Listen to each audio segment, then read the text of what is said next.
بسم الله الرحمن الرحیم. السلام علیکم ورحمۃ الله وبرکاتہ. عزتمند مسلمانانو ورونو او خویندو، امید لرم چې تاسو به روغ جوړ بیئ او خوشحال بیئ. زما د الله رب العزت نه دا دعا ده، دا سوال دی چې تاسو چرته هم یئ، الله رب العزت مو همیشه د پاره روغ جوړ خوشحاله و آباد ساته. آمین. عزتمندو، نن د یوې نوې او خاص وظیفې سره زه ستاسو مخکې حاضر یم. نن درته محترم و یوه ډیره خاص او ډیره عظیم الشانه وظیفه بیانوم. دومره اثر کوونکې او عالیشانه وظیفه ده چې د ستاسو په ژوند کې کوم حاجات وي، په ژوند کې مو کوم مرادونه وي، څه قسمه رکاوټ وي، څه قسمه پریشانی وي، الله رب العزت په دغه حاجات چې ناممکنه حاجات وي، الله جل شانه به دغه حاجات پوره کړي. دغه مقاصد به مو الله جل شانه پوره کړي. دغه مشکلات او دغه پریشانی او دغه رکاوټونه او دغه تکالیف به مو الله جل شانه ختم کړي. د الله جل شانه په ذات باندې کامل یقین سره او کامل برواسه سره دا وظیفه وکي. ان شاء الله تعالی حیران کن او معجزاتی کمالات به تاسو محسوس کړئ. زما عزتمندو، د ویډیو شروع کېدو نه مخکې تاسو ټولو ناظرینو سامعینو په خدمت کې دا درخواست دی چې تاسو اسې هم ویډیو ګورئ. په اول ځل باندې مو زما د چینل وزټ کړی وي او دا چینل مو لا تر اوسه پورې سبسکرایب کړی نه وي، نو برای مهرباني دا چینل سبسکرایب کړئ. سبسکرایب سره خوا کې د ټلې والا نشان دی، دا تاسو کلیک کړئ او سلیکټ علی کړئ د دې لپاره چې د هر راتلونکي ویډیو نوټیفیکیشن تاسو ته ملويږي. ځکه چې زما عزتمندو په دې چینل کې زه تاسو ته هر قسم مستند وظایف راوړم. هغه مستند وظایف چې مال خپل استادانو د هغې اجازت راکړې ده. د دې نه علاوه زما عزتمندو، کچر ستاسو تعویذونه پکار وي، ستاسو نقوش پکار وي، نو ما سره زما په واتس اپ نمبر باندې تاسو رابطه کولی شئ. عزتمندو، زما د حوصله افزایی د پاره ویډیو ضرور لایک کړئ او لاندې کمنټ کې تاسو ماشاءالله، سبحان الله، جزاک الله یا د دې په شان نور ښکلي الفاظ تاسو منشن کړئ او لیکئ. دې د پاره چې مال حوصله افزایی ملایويږي او نور ډېر ښکلي وظایف زه تاسو ته په دې چینل کې راوړم. محترمو، کچر تاسو د جمعې مبارک کې پشپه باندې د عظیم الشان عمل کول غواړي، نو ویډیو اخیره پورې وګورئ او سکپ کوئ ما.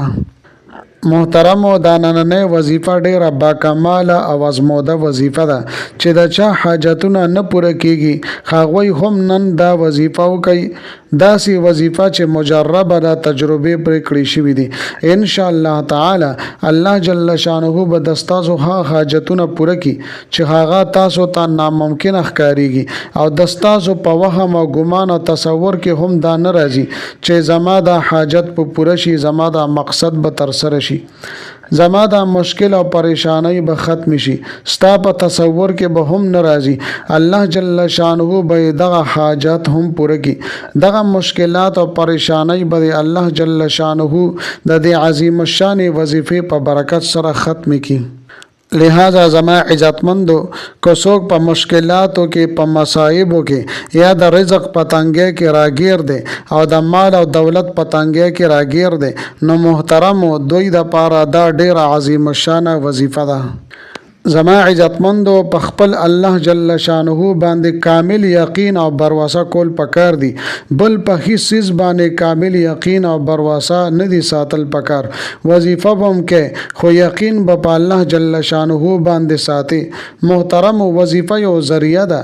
دا د الله جل شانه سره نزدېکت او تعلق پیدا کوي. دا د الله جل شانه سره تعلق پیدا کولو یو وسیله ده. د دې په وجه باندې مونږ الله جل شانه سره قربت او نزدېکت حاصلو. زما عزتمندو، تاسو چار پیرچل نظر واچوي چې کوم کس د الله رب العزت سره تعلق ساتي، الله جل شانه سره تعلق قائم وي، په غم کې، په تکلیف کې، په مالدارۍ کې، په خوشحالۍ کې، په هر حالت کې الله جل شانه یادوي، نو الله جل شانه داسې انسان ته خوشګوار او د نعمتونو نه ډکه زندگی ورکوي. خو زما عزتمندو، د چا تعلق الله جل شانه سره مضبوط نه وي او د باندې بیا تکلیف راشي، غم او مصیبت او پریشانی راشي او بیا الله جل شانه ته فریاد کوي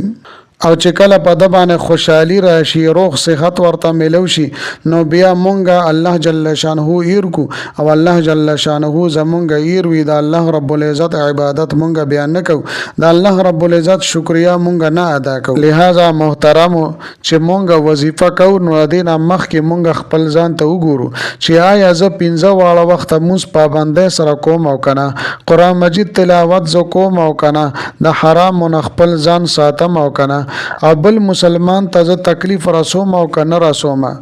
چې زمونږ اخلاق خوي زمونږ د جبه او د لاس د تکلیف نه بل مسلمان محفوظ وي ځکه زما عزتمند حدیث شریف کې راځي چې کامل مسلمان هغه دی چې داغه د لاس او د جبه د تکلیف نه بل مسلمان محفوظ وي لہذا چې دا قسمه حالات وي نو چې بیا تاسو قسمه دعاګانې غواړي نفلونه کې وظایف کې نو دا سې کس ته الله جل شانه د اولویت درجه ورکي یعنی الله جل شانه داسې انسان ولی ګرځي لہذا زما عزتمندو چې بل مسلمان ته تکلیف ورکول نه مونږ ډډو کو او چې څومره زمونږ وسوي چې مونږ بل مسلمان سره مرسته او مدد وکړو لہذا محترم دا وظیفه ډیره اسانه وظیفه ده دا د یا ذل جلال والاکرام ډیره عظیم الشان وظیفه ده بعض ملګری دا وای چې ما وظیفه وکړه هو کارو نشو او د بل کس وکړه د بل ملګری وکړه دا کارو شو نو محترم په خپل ژوندۍ باندې لګ نظر واچوي چې آیا مونږه صدا سه قسمه بدعمله کې هم مبتلا نه یو چې داغه د وجنه الله جل شانه زما د عبادت نه قبلي زما د ذکر اسکار نه قبلي لہذا محترم په خپل ژوندۍ باندې لګ سوچ او فکر کول پکار دي و زما عزتمند اعظم وظیفه طرف ته مکمل ترتیب او طریقې کار ز تاسو ته د دې وظیفه بیانوم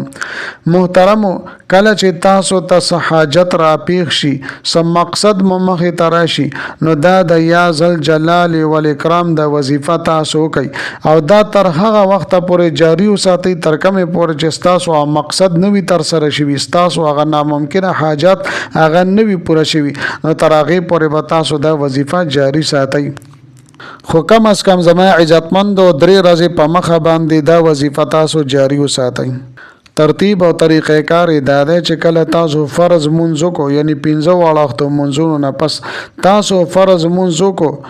نو موز نه پس به تاسو سجده ولګوي او په سجده کې به 3 پیری تاسو درود شریف وایي خدا د چې درود ابراهیمی وایي د دې نه پس به زما عزتمند هم په دې سجده کې 21 مرتبه یوش پیری به تاسو یا ذل جلال والاکرام یا ذل جلال والاکرام دا به تاسو وایي